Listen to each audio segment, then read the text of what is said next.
Bom, Claudinei, pelo que a gente viu no trabalho de ontem, né, a tua ideia é apenas uma mudança, né, com a volta do Juan, mas tem a situação do Simeão, que ontem sentiu um pequeno desconforto, parece que não é problema. A ideia realmente é essa, repetir aquela escalação, aquela que o torcedor tem na ponta da língua? A ideia é repetir a equipe, né, com a volta do Juan no lugar do Williams, né, a gente preservou o Juan no jogo. O Simeão e o Joel a gente tirou na metade do treino, estavam um pouco mais gastados que os outros. Vamos voltar a conversar com eles hoje, mas eu acredito que, pelo menos para iniciar o jogo, eles vão estar aptos, né? Nem que a gente tenha que durante o jogo tirados para poupar também durante o jogo, eles não aguentam o ritmo inteiro, mas a ideia é que eles iniciem, até para a gente não descaracterizar muito a equipe, poder manter o que a gente vem fazendo. Só vamos tirá-los realmente se for uma orientação do departamento médico. Ô Claudinei, com o tempo as coisas começam a aparecer para o Avaí na evolução que o time também tem no campeonato. O Avaí tem a melhor série invicta do campeonato atual, né? Tem também a melhor pontuação do retorno e tem o melhor início de retorno do Avaí desde o começo dos pontos corridos. De que forma isso tem chegado até vocês? Você tem procurado conversar com os jogadores para continuar nessa toada e melhorar ainda mais? Sim, a gente não pode, a gente não pode nunca se acomodar naquilo que a gente já conquistou, né? A gente tem que buscar sempre coisas a mais. Né? No retorno o Botafogo passou um ponto, né, com a vitória de sábado, até eu cometi esse ato falho meu ali na coletiva, eu falei que a gente já estava com a melhor campanha, mas nós estávamos mais que o Botafogo tinha nos ultrapassado. Mas assim, pelo que eu vi a matéria ontem, que é a melhor início no turno da história do Avaí, com bastante folga, né? E a gente tem que procurar continuar, né? Continuar pontuando, é um jogo difícil contra o Flamengo, independente da equipe que eles colocarem.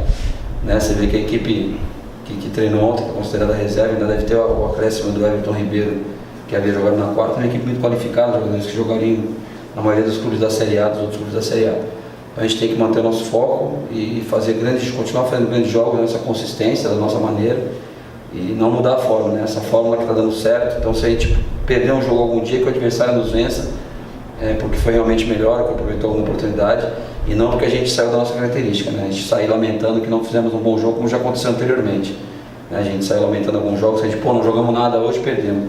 Então que um dia que realmente a gente venha a perder, que seja porque o adversário mereceu, jogou melhor que nós, que a nossa equipe, e que a gente tenha essa consciência que fizemos o nosso melhor.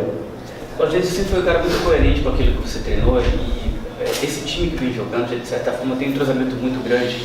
Você é meio que adepto daquela história, quando o torcedor tem o time na ponta da língua, porque está tudo ficando daquele jeito que você queria? Eu acho que sim, né? Eu fui, hoje eu acho que vocês também, né? A gente deve ter normalmente grandes equipes que a gente viu jogando, porque era uma equipe que jogava sempre, jogava uma temporada inteira, mudava pouco a equipe. Então a gente tem na ponta da língua alguns times históricos aí, que a gente viu jogando pelo Brasil afora aí. E isso se não é uma coisa, puxa a outra, né? O time é pouco mexido porque os resultados estão vindo. Né? E quando os resultados vêm, você não procura focar no erro individual, né? Porque você está tendo os resultados, daqui a pouco você tem um tropeço porque o jogador B falhou, aí você tira esse, põe o outro, daqui a pouco o outro falha, aí você procura problema onde não tem. Né? Você tem que ter uma certa tolerância com o erro do atleta, todos vão errar, como eu como treinador também posso errar em alguma decisão minha, algum treinamento que às vezes eu planejo um treinamento, chego aqui e tenho que alterar porque não está dando muito certo, não está levando para aquilo que a gente queria. Então segredo é ter essa tolerância com o erro dos atletas, e eu procuro sempre que as coisas estão caminhando bem, manter uma base, até porque quando você mantém essa base consistente, você tem que tirar uma outra peça, as peças se amoldam ali e a gente consegue ter os resultados também. Em cima disso do caminhar bem que você citou, né, Claudinei? Lá no início do campeonato, o vento, podemos dizer que soprava contra. Quando o Avaí perdia, os concorrentes diretos venciam. Agora a situação é ao contrário, o vento está soprando a favor. Por exemplo, não venceu o Atlético Mineiro, mas os concorrentes diretos ali, nenhum deles venceu. E aí o Avaí acabou permanecendo na 13ª posição. Isso mostra que realmente está indo tudo no caminho certo e aproveitar esse bom momento, né? Rodada a rodada, né? A gente já falou outras vezes, a gente ganha e não ganhou, algumas vezes e não saiu do lugar. E nessa rodada com empate, a gente saiu da 14ª para a 13ª. Acho que o único resultado que foi ruim para a gente foi a vitória da Chapecoense em cima do Grêmio. Né? Que se fosse um outro resultado seria até melhor para nós. Mas a gente tem que estar com o sinal de alerta ligado. Né? A gente não pode nem pensar em não conquistar pontos no Rio, porque a gente pode, não vencendo, voltar para a zona de rebaixamento. Até com o empate a gente corre risco. Né? Mas não vencendo, o empate de Chapecoense e a Ponte, os dois nos passam pelo saldo de gols. Então a gente tem que pelo menos conseguir um empate lá para a gente tentar livrar um desses dois, a gente já livra, e aí, depende da rodada, a gente poder ficar fora da zona. O segredo agora é não voltar para a zona de rebaixamento, não se acomodar, que se voltar agora, depois tem 2 jogos em casa, a gente vai pontuar depois, não tem o depois, tem que fazer agora. A gente não pode ficar esperando para fazer lá na frente. Se a gente tem agora 90 minutos, uma grande chance de pontuar. De que forma o Avaí pode aproveitar a proximidade dos jogos da Sul-Americana, né, que já passou do Flamengo, e o jogo da Copa do Brasil? Eu acredito que o Rueda vai mudar toda a equipe, quase toda a equipe, né? Tem alguns jogadores que não podem jogar na Copa do Brasil, então esses aí com certeza vão atuar contra nós, né? O caso do Everton Ribeiro, o caso do Giovani, Rodolfo, acho que chegaram depois, eles não podem jogar na Copa do Brasil, então esses aí ele vai utilizar e vai poupar a maioria. Para nós seria melhor que ele jogasse com a equipe titular, né? Apesar de serem hoje os melhores que ele tem, mas porque o jogador está jogando no sábado já pensando na quarta-feira, às vezes vai tirar o pé. Aí ele colocou a equipe considerada reserva, né? A segunda equipe dele, os jogadores vão se doar ao máximo porque não tem um compromisso de quarta-feira, não tem esse compromisso com a Copa do Brasil, vão querer mostrar assim que podem vir a ser titulares nas próximas rodadas do Brasileiro. Então eu particularmente sempre prefiro enfrentar a melhor equipe do adversário, mas a gente não pode nunca deixar de levar em consideração a qualidade desses atletas que vão jogar, né? Everton Ribeiro é titular do Flamengo hoje, só não vai jogar na quarta-feira por uma questão de regulamento, que ele não deu tempo de escrever. Então não tem como aproveitar essa sequência de jogos, até porque vai mudar muito a equipe, né? Talvez o Everton Ribeiro um pouquinho mais desgastado porque jogou na quarta. A gente tem sim que fazer a nossa parte, manter a nossa consistência e disputar todas as bolas como se fosse a última que a gente vem fazendo. Como você acabou de falar agora, pegar um time de jogadores que querem mostrar serviço é outra história também, pode vir.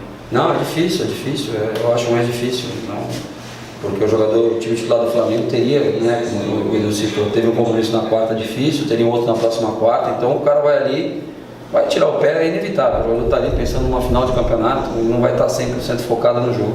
Esses que vão entrar não, vão estar 100% focados no jogo, né, e eu acho que o Muralha, que deve jogar a Copa do Brasil, deve jogar contra nós para ganhar ritmo de jogo, esse sim vai estar preocupado em fazer um grande jogo para entrar com moral na Copa do Brasil. Mas de resto, praticamente a equipe toda diferente, então todo mundo vai dar 100%, que não sabe que vai ter a semana inteira para descansar depois. Ô Claudinei, dentro desse bom momento que o Avaí está vivendo, a gente tem ressaltado muito o teu trabalho, o trabalho dos jogadores também, mas acho que eu preciso ressaltar também o trabalho do pessoal da preparação física, comandado pelo Ortiz, o pessoal da fisiologia, né? Porque a gente tem visto um time que tem se doado bastante e na parte física está dando uma resposta muito positiva, porque está correndo até o final, né? Não, o trabalho do Pedro, né, do Ortiz, aí, da preparação física, do Zé Carlos, que trabalha com a gente agora, do Léo Fidelis, que foi contratado, que trabalha na academia ali com o pessoal. Todo mundo se doa muito, tem a pessoa de fisioterapia que também colabora na recuperação dos atletas, quando a gente viaja. Tem esse trabalho muito bom, né? Isso é bom para valorizar os profissionais do clube, né? Porque às vezes quando um treinador vem e traz, vou levar minha comissão toda, né? E sem sequer conhecer as pessoas que aqui trabalham. Não conhece nem quem trabalha no clube e acha que tem que trazer profissionais de fora. Eu, como vim sozinho, quando a gente negociou, eu concordei em vir sozinho, a gente pode observar e pode conhecer esses profissionais, saber a qualidade deles, a competência deles. Hoje, assim, trabalhei com grandes profissionais de preparação física, grandes fisiologistas, e eu posso afirmar que o Ortiz, aí, o Pedro, né, os nossos profissionais da preparação física não devem nada a nenhum desses outros profissionais que eu já trabalhei. Ô Claudinei, ontem no segundo momento no treino coletivo a gente observou você fazendo algumas mudanças e as duas primeiras, as entradas do Luanzinho e do Marquinhos. O Marquinhos como uma espécie de falso atacante quando o time estava sem a posse de bola. É mais ou menos nesse estilo que você pensa em utilizar o Marquinhos, quem sabe no decorrer das partidas, para aproveitar um pouquinho mais dele no máximo de tempo possível, não se desgastar muito mais também? Uma ideia que a gente tem, né? Quando a gente está em vantagem no placar, o placar nos favorece. Lógico que você está com o placar favorecendo, você vai estar se defendendo, né? Às vezes, teoricamente, o adversário está te pressionando, você ter o Marco ali como um falso 9, para a hora que a gente retomar a bola, ele poder sair do meio dos zagueiros e vir receber essa bola e iniciar a jogada, né? Até para poder fazer lançamento com os extremos que podem fazer ali uma movimentação, podem fazer o facão, podem receber a bola em profundidade. E a gente ganha com a experiência dele, com a bola parada dele, né?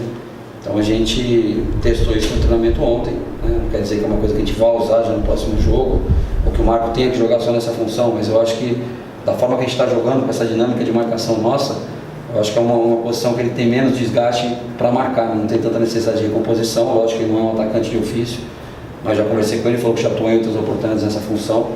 Então ali hoje a função de ter menos desgaste na nossa equipe ali é a função de camisa 9, apesar do João voltar, ajudar, colaborar. Mas eu acho que é uma situação que o Marco pode entrar, nos ajudar com a experiência, para a questão de segurar um pouquinho mais a bola parada e a gente ter jogadores por trás dele que façam essa marcação. O Junior vai só vitória, 5 vitórias para sair da zona de rebaixamento. Existe algum projeto, alguma planilha? A cada 2 jogos fazer tantos pontos, mais ou menos?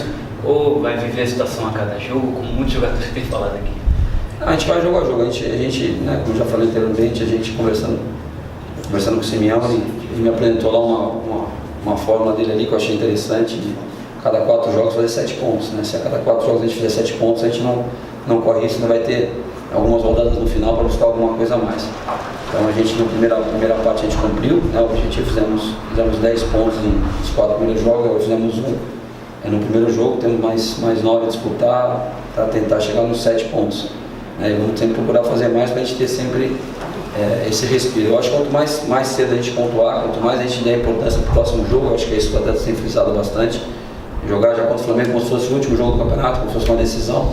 Agora que a gente está fora da zona de rebaixamento, a cada rodada que a gente ficar fora, para a gente é importantíssimo. A partir do momento que a gente abrir uma distância um pouquinho maior, vocês vão ver que o jogador mesmo dentro de campo fica mais confiante para jogar.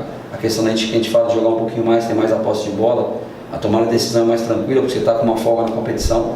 É difícil, a gente cobra às vezes tem que ter mais a bola, tem que segurar mais a bola, os jogadores estão errando muito passe. Você tomar uma decisão sabendo que uma decisão tua pode acarretar numa volta para a zona de rebaixamento, pode acarretar em não sair da zona de rebaixamento. O jogador, quando está em campo, pensa em tudo isso, né? Ele tem que pensar. Então acho que a partir do momento que a gente voltar a encaixar uma sequência de 2, 3 vitórias, aí tomara que a gente consiga fazer 3 vitórias que a gente não conseguiu ainda, eu acho que vai dar uma respirada boa e até a questão da gente sofrer um pouquinho menos, né? Ficar um pouquinho mais com a bola vai melhorar. Mas sem querer desrespeitar outros times, mas não existem jogos chamados capitais, tipo, esse aqui a gente não pode perder, esse aqui a gente tem que vencer. Não tem esse planejamento desse tipo, não? Eu não costumo fazer assim não, porque às vezes você transfere, você passa por uma impressão para o jogador que o jogo é mais fácil, né? Se eu falar assim, lá no Rio que a gente conseguiu, tá bom, agora aqui tem uma Atlético Goianiense, vamos ganhar do Atlético Goianiense aqui. O jogador já encara aquele jogo do Atlético Goianiense como um jogo mais fácil, não é? O Atlético Goianiense acabou de ganhar do Curitiba lá em pleno Couto Pereira, ganhando do Corinthians, né, na Arena do Corinthians, então por isso que a gente foca no próximo. Claudinei, depois do jogo com o Galo, você citou, né, aquela situação do Dutra, que ele estava um pouco desconfortável com o incômodo que ele sentiu na coxa. Ele até nos disse isso aqui ao longo da semana, disse que até ficou um pouco frustrado, porque ele via a possibilidade de fazer o 1 contra 1 e não conseguia fazer isso. Mas ao mesmo tempo ele disse que hoje está zerado, está totalmente recuperado. Então dá para dizer que essa é uma outra boa notícia para você, além da volta do Juan? Sim, a Dutra a gente voltou preocupado, né? A gente foi subir no intervalo, o Dr. Funchal me chamou e falou que assim que possível, para tirar o Dutra, que ele achava que tinha um risco de lesão. Isso acabou que nos amarrou numa série de situações no segundo tempo, mas também passei para o Dr. Funchal. Se o Dutra não aguentar, ele tem que avisar, tem que levantar a mão e pedir substituição, porque você vai tirar o cara que é artilheiro do time. Ele estava correndo, né? Sem nenhum motivo lógico, porque quem está vendo o jogo, vocês estão acompanhando, vocês não sabem que o Dr. Funchal falou isso para mim. Então ia gerar um desgaste, até um não entendimento do entorno, e acabar gerando uma reclamação na torcida, trazer uma coisa negativa para quem está entrando. Então a gente mandou o recado que se ele se sentisse mal, que ele avisasse.